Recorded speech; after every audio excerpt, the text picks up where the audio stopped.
ಚಿಕ್ಕಬಳ್ಳಾಪುರದಲ್ಲಿ ವರುಣನ ಅವಾಂತರ ಬಿರುಗಾಳಿ ಸಹಿತ ಗಾಳಿ ಮಳೆಗೆ ಮನೆ ಕುಸಿತಗೊಂಡಿದೆ. ಚಿಕ್ಕಬಳ್ಳಾಪುರದ ಗುಂಡ್ಲುಗುರ್ಕೆ ಗ್ರಾಮದಲ್ಲಿ ಘಟನೆ ನಡೆದಿರುವಂತದ್ದು. ಗ್ರಾಮದ ವೆಂಕಟರೆಡ್ಡಿಗೆ ಸೇರಿರುವಂತಹ ಮನೆ ಕುಸಿತಗೊಂಡಿದೆ.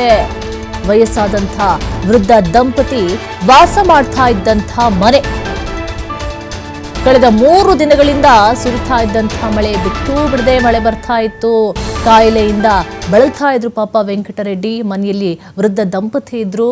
ಆ ಸಂದರ್ಭದಲ್ಲಿ ಮನೆ ಕುಸಿತಗೊಂಡಿರುವಂಥದ್ದು. ಮನೆ ಕಲ್ಪಿಸಿಕೊಡುವಂತೆ ವೃದ್ಧ ದಂಪತಿಗಳು ಪರದಾಡ್ತಾ ಇದ್ದಾರೆ, ಮನವಿಯನ್ನ ಮಾಡ್ತಾ ಇದ್ದಾರೆ. ನೋಡ್ತಾ ಇರಬಹುದು ದೃಶ್ಯಾವಳಿಯಲ್ಲಿ ಯಾವ ರೀತಿಯಾಗಿ ಎಲ್ಲ ಪಾಪ ಟಾರ್ಪಲ್ ಎಲ್ಲ ಹಾಕೊಂಡಿದ್ದಾರೆ. ಪಾಪ ತುಂಬಾ ಕಡು ಬಡವರು ಅವರು. ಚಿಕ್ಕಬಳ್ಳಾಪುರದಲ್ಲಿ ವರುಣನ ಅವಾಂತರದಿಂದಾಗಿ ಒಂದು ಕುಟುಂಬ ಜೀವನವನ್ನೇ ನಡೆಸಕ್ಕಾಗದಿರುವಂತಹ ಪರಿಸ್ಥಿತಿಗೆ ತಂದೊಡ್ಡಿರುವಂಥದ್ದು. ಬಿರುಗಾಳಿ ಸಹಿತ ಭಾರೀ ಗಾಳಿ ಮಳೆಗೆ ಅವಾಂತರ ಸೃಷ್ಟಿಯಾಗಿರುವಂಥದ್ದು. ಪಾಪ ವೃದ್ಧ ದಂಪತಿ ಕೂಡ ಇದ್ದಾರೆ. ಅವ್ರ ಮೈ ಮೇಲೆ ಸಹ ಎಲ್ಲ ಅವಶೇಷಗಳು ಬಿದ್ದಿರುವಂಥದ್ದು. ಗ್ರಾಮದ ವೆಂಕಟರೆಡ್ಡಿಗೆ ಸೇರಿರುವಂತಹ ಮನೆ ಕುಸಿತಗೊಂಡಿರುವಂಥದ್ದು.